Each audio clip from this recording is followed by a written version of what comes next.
सभी भक्तों से कहना है कि हमारे YouTube देहाती अनमोल कहानी चैनल की तरफ से सभी के लिए जय श्री राधे जय श्री कृष्णा। भक्तों, हमारे YouTube चैनल पर हर रोज कहानी व लीलाएं आती रहती हैं। भक्तों, आप सबसे कहना है कि हम आपकी सेवा करते हैं, इसलिए कहना है कि हमारे चैनल को सब्सक्राइब जरूर करें, जैसे कि आपके मोबाइल फोन पर हमारे चैनल की नोटिफिकेशन पहुंचती रहे। भक्तों, बहुत अच्छी कहानी है, इस कहानी को आप पूरा जरूर सुने। चलो चलते हैं आगे। प्रोप्राइटर है प्रमोद यादव, ग्राम बादरी वाले। जय श्री राधे कृष्णा। ध्यान देना, सांपों की जीभ क्यों होती है कटी हुई?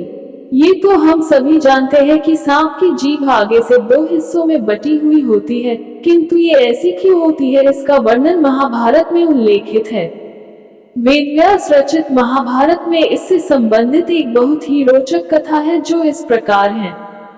महाभारत के अनुसार महर्षि कश्यप की 13 पत्नियां थीं। इनमें से कद्रू भी एक थी। सभी नाग कद्रू की संतान थी।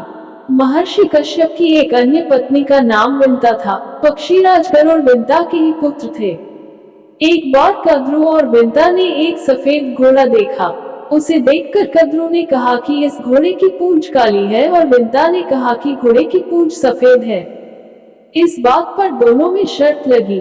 तब कद्रू ने अपने नागपुत्रों से कहा कि वे अपना आकार छोटा कर घोड़े की पूंछ से लिप जाएं, जिससे उसकी पूंछ काली नजर आए और वह शर्त जीत जाए।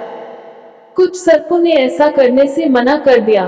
तब कद्रू ने अपने पुत्रों को श्राप दे दिया कि तुम राजा जन्मेजय के यज्ञ में भस्म हो जाओगे। श्राप की बात सुनकर सांप अपनी माता के कहे अनुसार उस सफेद घोड़े की पूंछ से लिप गए, जिससे उस घोड़े की पूंछ काली दिखाई देने लगी।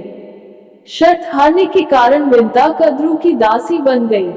जब गरुड़ को पता चला कि उनकी मां दासी बन गई है, तो उन्होंने कद्रू और उनके सर्प पुत्रों से पूछा कि तुम्हें मैं ऐसी कौन सी वस्तु लाकर दूं जिससे कि मेरी माता तुम्हारे दासत्व से मुक्त हो जाए।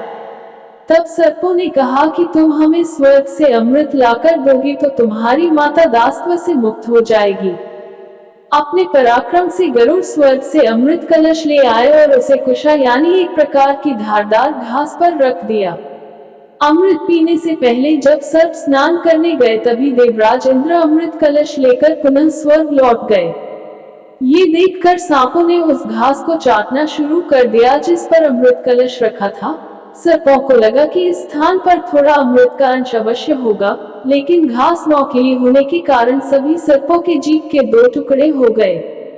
इस कथा में अगर कोई गलती हो तो माफ करना।